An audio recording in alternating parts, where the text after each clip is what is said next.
Hi guys, welcome to my channel. Please like, share, comment, subscribe, and hit the notification bell for my new videos. Thank you!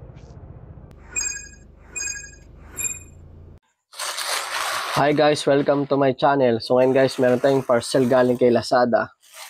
At ang sender natin ay si Siyaka Pet Accessories.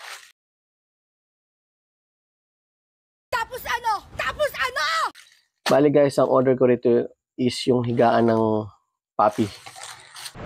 Pwede na! So titignan natin guys kung legit yung seller or hindi.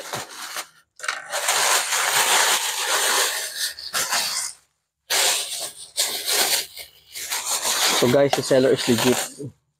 Oh my God! Wow! So ito, higaan siya ng puppy. Pang maliit na aso lang naman guys eh. So guys, si seller is legit. Thank you for watching.